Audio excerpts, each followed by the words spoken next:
Hello tout le monde, j'espère que vous allez bien. En tout cas, nous, on pète la forme. On se retrouve aujourd'hui pour une petite vidéo, non pas haul ou unboxing ou tuto. C'est une petite vidéo plutôt information que je vais vous faire par rapport au bulldog français. Parce que bon, je vais pas vous parler des autres races parce que moi, à l'heure actuelle, j'ai un bulldog. Donc je vais pas faire des vidéos détaillées sur toutes les races parce que je n'y connais pas. Et bon, voilà, moi je fais sur mon chien. Bolivien, viens montrer, viens. Viens mon chien, viens là. Allez, viens, dépêche-toi, viens, monte. Donc c'est une petite vidéo qui va traiter de la morphologie du bulldog et du coup les pathologies qui peuvent être associées. Monte, montez mon cœur. Oui, c'est bien. Donc pourquoi le bulldog et pas d'autres chiens d'abord? Parce qu'ils ont quand même un physique assez particulier, dû à leur tête aplatie et leur corps un petit peu mal proportionné. Donc on va commencer par tout ce qui est la tête, le museau, le visage. Donc ce sont des chiens dits brachycéphales, ça veut dire tête aplatie. Donc là le museau carré et court ici. Donc qui dit museau court et aplati dit beaucoup de problèmes respiratoires. Bon, oui, tu me lèches. Pour les bulldogs français qui ont une truffe normale comme elle, ça va, il y a moins de risques. Par contre, pour les bulldogs français qui ont une truffe très très aplatie, il y a des bulldogs qui ont la truffe, on dirait qu'ils se sont pris une vitre, mais encore pire qu'elle.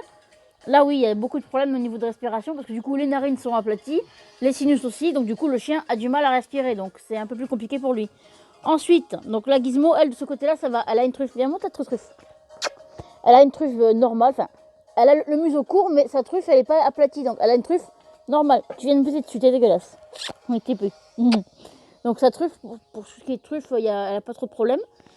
Ensuite, chez les bulldogs aussi, ce qu'il peut avoir, c'est la sténose des narines. Donc, c'est dû à la truffe trop écrasée. Donc, pareil, donc il y a la paroi entre les deux naseaux qui est tordue. Du coup, le chien respire mal. Problème aussi qu'il y a fréquemment rencontré chez cette race-là, c'est le voile du palais qui est trop mou ou trop épais. Du coup, pareil, ils ont du mal à manger, à respirer. Et au bout d'un moment, il faut les opérer en vieillissant parce que sinon, ils ont trop de mal à respirer. Mais sinon, après, voilà. Bon, Gizmo, pour le moment, elle a 5 ans, elle n'a pas trop de problèmes. Mais bon, on croise les doigts, on touche du bois. Hein. Ensuite, donc, il faut. Voilà, là, c'est moins problématique, mais il faut quand même faire attention aux plis. Nettoyer les plis ici, les plis du visage pour éviter qu'il y ait des mycoses, des poussières ou des cochonneries qui se mettent dedans et que ça leur fasse pas une petite réaction allergique. Et les yeux globuleux comme ça qui sortent enfin pas du crâne mais qui sont en avant. Faire attention aux déchets, aux caca d'œil, aux petites larmes séchées, à enlever régulièrement. Oui, tu bailles.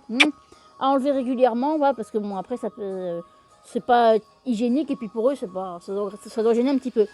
Donc après bon, ils ont une forme de tête assez particulière, mais ça il n'y a pas de, au niveau de la structure, il n'y a pas trop de problème pour ça. Attention aussi aux bulldogs comme Gizmo qui ont les oreilles droites et non pendantes. Vu que les oreilles sont souvent droites et qu'elles ne sont pas protégées par l'oreille qui pend, il y a plus de poussière qui se met dedans. Donc à nettoyer plus souvent. Donc voilà, après bon, c'est pas une pathologie, mais il faut faire attention aux otites et à tout ça.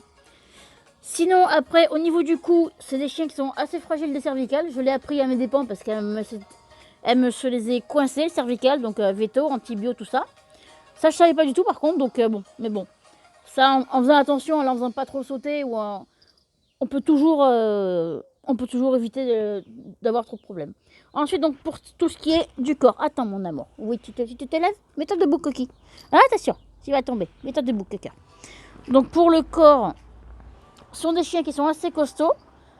Donc, non, tu t'en vas pas. Tu restes là. Tu montres ton beau corps à la vidéo. Donc, ce sont des chiens qui sont assez larges au niveau de l'avant. Et oui, non, mais je voudrais que tu te mettes debout. Je veux que tu te lèves. Arrête, allez. Mais tu n'es pas décidé aujourd'hui. Non, debout. Oh, casse-pied. Non, debout. Arrête tes bêtises. Donc ce sont des chiens qui sont assez larges du haut du corps de l'avant et plus élancés vers l'arrière. Donc ça, tout ce qui est problème de dos aussi au niveau des hernies à surveiller, faire attention de ne pas les faire trop sauter ou alors les faire sauter correctement. Enfin, il faut leur apprendre à sauter correctement, sinon ils peuvent se froisser pareil ou une vertèbre ou alors se choper une hernie ou se faire mal. Pareil, au niveau, ce sont des chiens qui sont très musclés et qui aiment bien courir. Il faut quand même faire attention parce que bon, ils sont quand même particuliers au niveau de la forme du corps. En revanche, les pattes arrière, ultra musclées, c'est bon. C'est du béton, hein. Franchement, un bulldog français en action, ils ont les pattes, c'est du béton. Hein, ma cuisse de poulet. Voilà, donc après, c'est vrai que faire attention au niveau de l'exercice, pas en faire de trop parce qu'ils peuvent ils peuvent se faire mal ou prendre un coup de chaud, surtout pour les chiens qui ont la truffe très écrasée au niveau respiration. Mais sinon, voilà. Et donc le dernier,